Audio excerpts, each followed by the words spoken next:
ఈ ఉద్యమం మొట్టమొదలు కొత్తగూడెం ఖమ్మంలో మొదలైంది. ఆడ ఉన్నటువంటి పవర్ ప్లాంట్ లో ఆంధ్ర వాళ్ళను ఎక్కువగా అపాయింట్మెంట్ చేయడం అక్కడికి వెళ్ళి మొదలైంది. అది రాను రాను 1969లో పెద్ద ఉద్యమంగా మారింది. ఆ ఉద్యమంలో నాలాంటి యువకులు ఎంతో మంది పార్టిసిపేట్ చేశారు. నేను కూడా పార్టిసిపేట్ చేశాను. అయినా ఆ రోజు ఎంత ఉద్యమం చేసినా ఆనాడు ఉన్నటువంటి పరిస్థితులలో కాలేదు.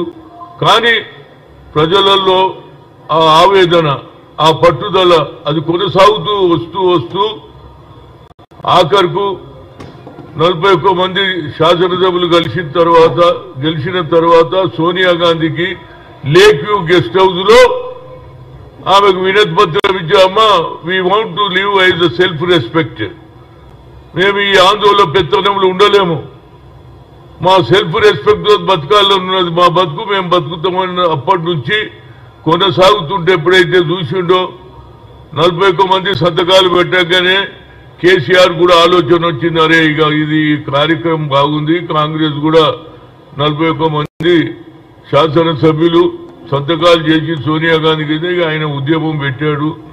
ఫైనల్ గా ఎప్పుడైతే 1200 మంది చనిపోతున్నారో ఆమె తెలుసుకున్నది, ఈ ఆంధ్ర ప్రాంతంలో ఉన్న నాయకులు వ్యతిరేకం చేసినా పర్వాలే, నో మోర్ క్యాజువాలిటీ అని ఆమె తెలంగాణ ఇస్తాన్నది ఇచ్చింది. దాని ప్రతిఫలమే రేపు జరగబోయే తెలంగాణ అవతరోత్సవం సభకు ముఖ్యమంత్రి రేవంత్ రెడ్డి గారు దీనికి సలామీ తీసుకుంటాడు.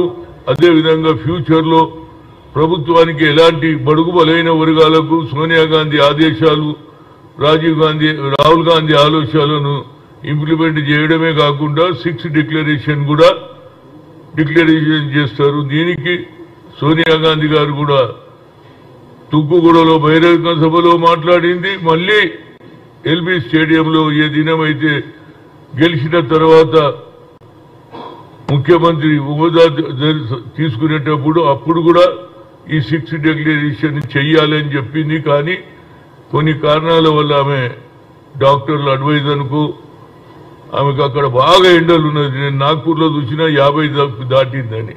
అలాంటి పరిస్థితులు రాకపోయినా ఆమె ఆశీర్వాదం తప్పనిసరిగా తెలంగాణ రాష్ట్ర కేబినెట్కు ఉంటుంది, రేవంత్కు ఉంటుంది, జనానికి ఉంటుంది.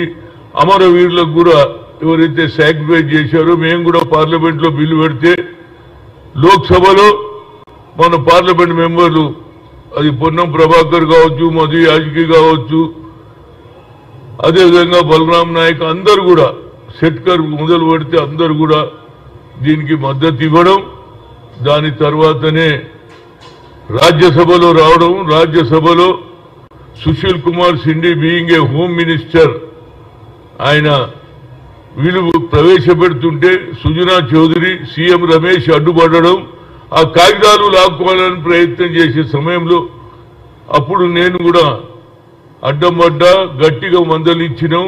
ఆ బిల్లు సోనియా గాంధీ నాకు బయట ఏది లాబీలో కేశవరావు అదేవిధంగా కేసీఆర్ ఇద్దరు కూడా లాబీలో అన్నంతనా గట్టిగా కొట్లాడంటే, నువ్వు చెప్పినందుకు కాదురా బాబు, మా నాయకురాలు చెప్పింది, మేము తప్పక పాస్ చేపిస్తామన్నాం, చేయించినాం. దానివల్లనే ఇవాళ తెలంగాణ వచ్చిందని చెప్తూ తప్పనిసరిగా రేపు జరిగే ఈ తెలంగాణ అభివృద్ధిను పెద్ద ఎత్తున చేస్తున్నారు. దీనికి కళాకారులు అదేవిధంగా ట్యాంక్ బండ్ మీద చేస్తున్నారు. అందరూ కూడా పెద్ద ఎత్తున ఇది ఒక పండుగ.